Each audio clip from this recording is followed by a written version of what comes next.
Every time I go to these summits, you meet new people, you really feel the common links and you get energized.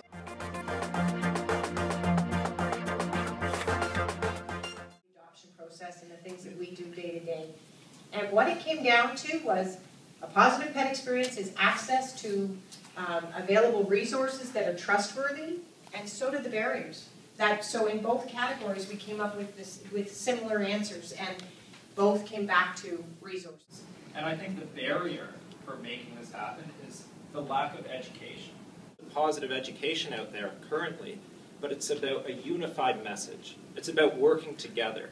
It's about bringing our communities together like we are here today and trying to provide the best services in education so our pets, ourselves, our companies can work well together to provide a positive pet experience.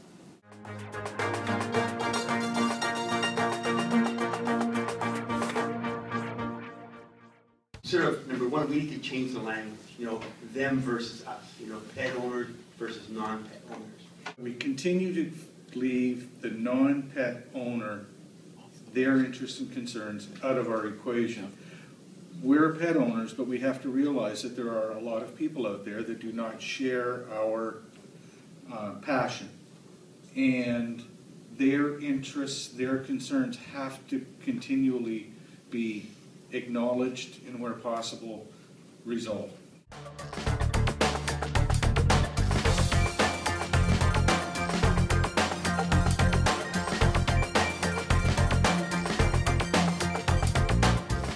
We use words like, what was the invoice, or what was the bill, or how much did it cost me today, as opposed to what was the investment in that pet. Instead of telling people what not to do, we said there are so many conflicting sources of information on the internet.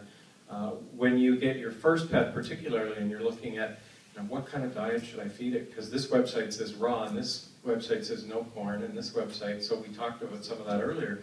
But with all that conflicting information, is it a lack of information or knowledge, or is it we're overwhelmed and we don't know how to look?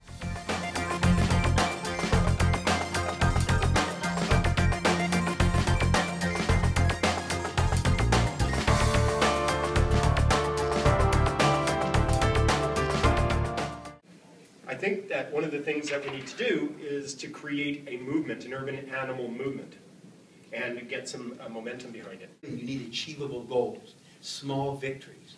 And we have such a huge job ahead of us that sometimes if you have a group as diverse as this, sometimes you can pick a small goal, work towards it, and achieve it. That will then bring and say, okay, that worked. We made that message, we transferred that message, we transmitted it rather. Hey, that worked.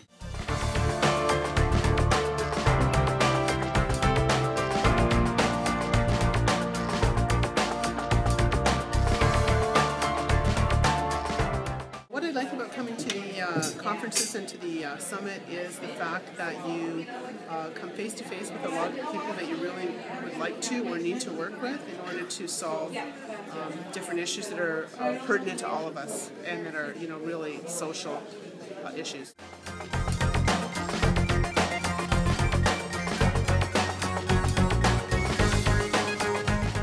I look forward to meeting at these summits. I think that they're an excellent way to collaborate, to get ideas out, to get some kind of confirmation about what my ideas are and whether or not we can get our association to go forward with the same ideas that everybody has in the room.